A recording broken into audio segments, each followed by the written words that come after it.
নমস্কার বন্ধুরা, মিনু ছোট রান্নাঘরে সকলকে জানাই স্বাগত। চলে এসেছি আজ একটা নতুন ধরনের রেসিপি নিয়ে। আজ আমি কি বানাবো আপনাদেরকে দেখাবো। তার আগে দেখাবো আমি কি নিয়েছি।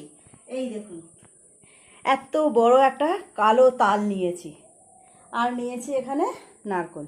নারকেলগুলো আমি খোসা ছাড়িয়ে নিয়েছি। আজ আমি বানাবো তালের পিঠে, অপূর্ব স্বাদের তালের পিঠে। খুব ভালো লাগে খেতে। বর্ষাকাল মানেই তো তাল খাওয়া। বাড়িতে একদিন তালের পিঠে বানাবো না, সেটা কখনো হয়? আমি আগের ভিডিওয় দেখিয়েছি কিভাবে তাল ছাড়িয়ে তালের পাল্পটা বের করা হয়। আজকে আমি একটু অন্যরকমভাবে দেখাবো। এটা একটু ঠুকে নিতে হবে। এইভাবে তালের খোসাগুলোকে ছাড়িয়ে নেব। আমি কিছুদিন তালের বড়ার ভিডিও বানিয়েছিলাম, তো কিভাবে আমি সেখান থেকে তালের পাল্পটা বের করেছিলাম দেখিয়েছি। আমি একটা ফুটো গামলা নিয়ে তার উপর সেটাকে উপুর করে করেছিলাম। আজকে আমি অন্যরকমভাবে করব।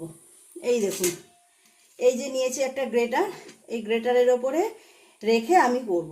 এটা খুব তাড়াতাড়ি পাল্পটা বের করা যায়। আপনারা ভিডিওটা প্রথম থেকে শেষ পর্যন্ত দেখবেন। তালের পিঠে করতেও যেমন ভালো লাগে, খেতেও তেমন খুব ভালো লাগে।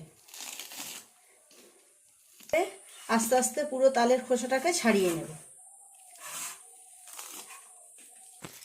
পুরো তালের খোসাগুলো ছাড়ানো হয়ে গেছে। একটা বাটি করে একটু জল নিয়েছি, অল্প একটু একটু করে জল দিয়ে দিয়ে এইভাবে আটিগুলোকে একটু নরম করে নিচ্ছি। সবগুলো এরকম করা হয়ে গেছে। এবারে দেখিয়ে দেবো আপনাদের কিভাবে আমি পাল্পটা বের করি। এইভাবে চুবড়ির থেকে খুব তাড়াতাড়ি এতে করা হয়ে যায়। এই দেখুন,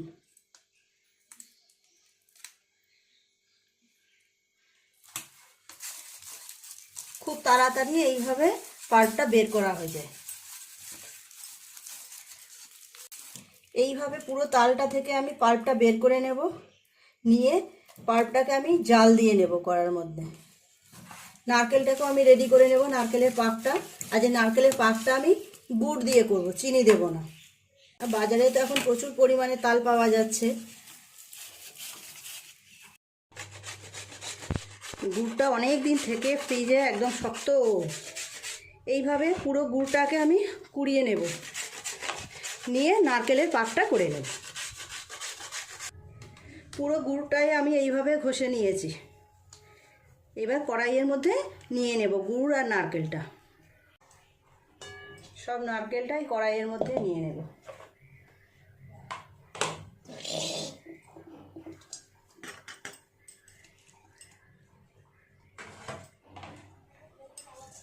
গুড়টা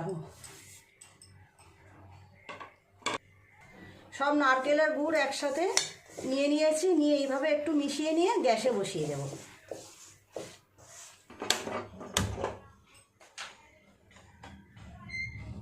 গ্যাসটা জ্বেলে দিয়েছি।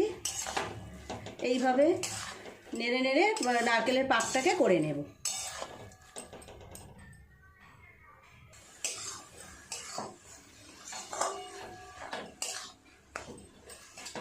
আর একটু নাড়াচাড়া করলেই পাকটা তৈরি হয়ে যাবে।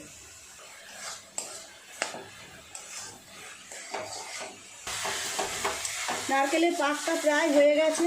ওপর থেকে দিয়ে দেবো একটু এলাচের গুঁড়ো। দুটো ছোটো এলাচ আমি গুঁড়ো করে রেখেছি, দিয়ে দিলাম।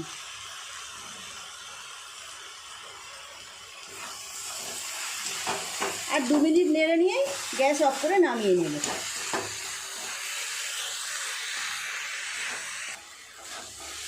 নারকেলের পাকটা হয়ে গেছে, নামিয়ে নেব। পাকটা পুরোপুরি তো রেডি হয়ে গেছে। নারকেল তো আমার পুর করা হয়ে গেছে, ঠান্ডা করতে দিয়েছি। নারকেলের পুরটা ঠান্ডা হয়ে গেল। এবার ময়দাটা মেখে নেব। দিয়ে দেব খুব অল্প পরিমাণ নুন।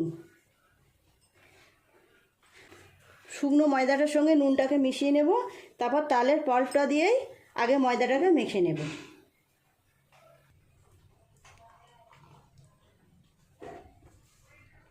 বেশ কিছুটা তাল নিয়ে নিলাম। আগে একদম জল দেব না, এইভাবে তালটা দিয়েই মাখাবো। তারপর যদি দরকার হয় তখন অল্প একটু জল দেব।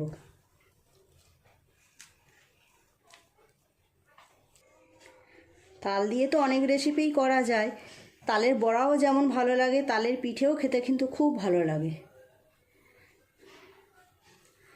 করতে একটু সময় লাগে ঠিকই, কিন্তু খেতেও অপূর্ব স্বাদ হয়। এইভাবে সুন্দর করে ময়দাটাকে মাখিয়ে নেব, নিয়ে একটা সুন্দর ডো বানিয়ে নেব। খুব সুন্দর করে ময়দার ডোটাকে তৈরি করে নিলাম। এবার আস্তে আস্তে লেচি করে নেব, ছোট ছোট লেচি করে পিঠে বানিয়ে নেব। আর একটু ময়দাটা এইভাবে মেখে নিতে হবে। তো খুব সুন্দর করে মাখা হয়ে গেল। আমি কিন্তু একদম জল দিইনি, পুরো তালের পাল্পটা দিয়েই যা মাখলাম। সুন্দরভাবে মাখা হয়ে গেছে। এইবার ছোট ছোট করে লেচি করে নেব। যে যেমন সাইজের পিঠে বানাতে চাইবে সেই রকম সাইজের এইরকমভাবে লেচি করে নেব। অনেকগুলোই লেচি কাটা হয়ে গেছে এইরকম। এইগুলোকে আগে পিঠে করে নেব। কি আকাশ ডাকছে দেখুন। অল্প একটু শুকনো ময়দা নিয়েছি হাতে জড়ালে দেওয়ার জন্য। এইভাবে একটু করে নিলে সুবিধা হবে। এই রকম একটা খোল করে নিলাম। দিয়ে দেব বেশ কিছুটা নারকেলের পুর।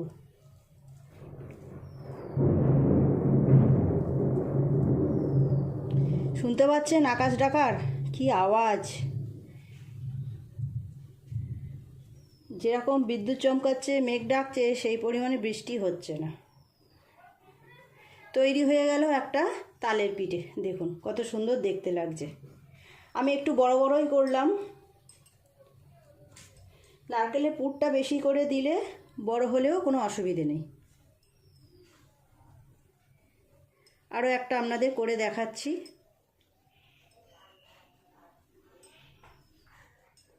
দিয়ে দেব বেশ কিছুটা পরিমাণ নারকেলের পুর। যত বেশি করে নারকেলের পুর দেওয়া যাবে পিঠেটা খেতে ততই বেশি ভালো লাগবে।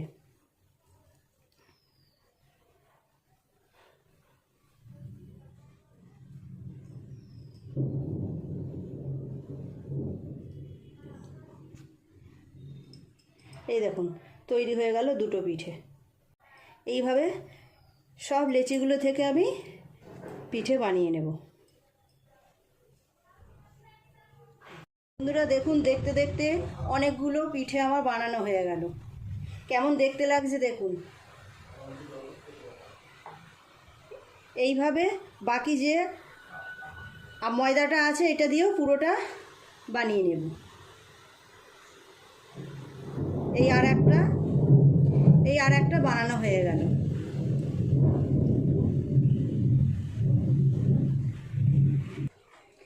বন্ধুরা দেখুন, দেখতে দেখতে আমার সব পিঠেগুলো বানানো হয়ে গেল। এইটা বাকি আছে, এটা হয়ে গেলেই হয়ে যাবে। এবার আমি এই পিঠেগুলোকে স্টিম করতে দেব।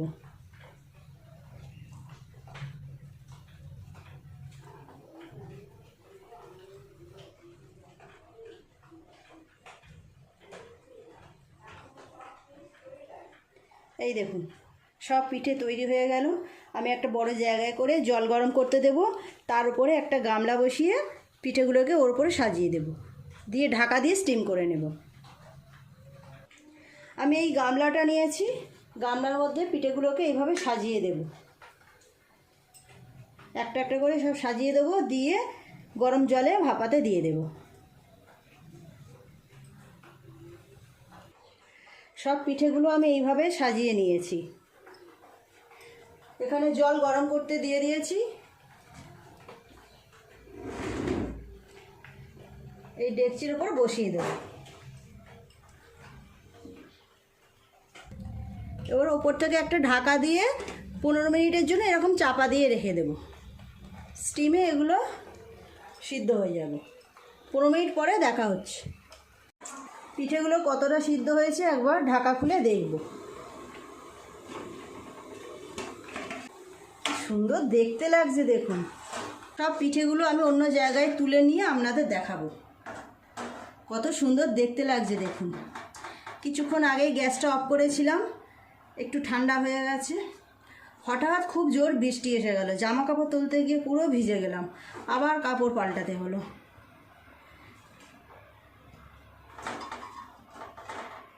বন্ধুরা দেখুন, তৈরি হয়ে গেল আমার আজকের রেসিপি তালের পিঠে। খুব সুন্দর টেস্ট হয়। আপনারা যারা এখনও পর্যন্ত কেউ খাননি, একবার এইভাবে বাড়িতে বানিয়ে দেখবেন। এখন তো বাজারে প্রচুর তাল পাওয়া যাচ্ছে। আমি এই তালটা কিনেছিলাম, 30 টাকা দাম নিয়েছিল। তো এইরকম বাজারে অনেক রকমের তাল পাওয়া যায়। প্লিজ বন্ধুরা, আজকের রেসিপিটা কেমন লাগলো কমেন্ট করে জানাবেন। যদি ভালো লেগে থাকে তাহলে একটা লাইক করে দেবেন। আমার চ্যানেলটি সাবস্ক্রাইব করে পাশে বেল ঘন্টিটা ক্লিক করে দেবেন। তাহলে যখনই আমি কোনো নতুন ভিডিও আপলোড করব তার সাথে সাথে সবার আগে আপনার নোটিফিকেশনে পৌঁছে যাবে। সবাই খুব ভালো থাকবেন। দেখা হচ্ছে পরের দিন নতুন কোনো ভিডিওর সাথে। নমস্কার।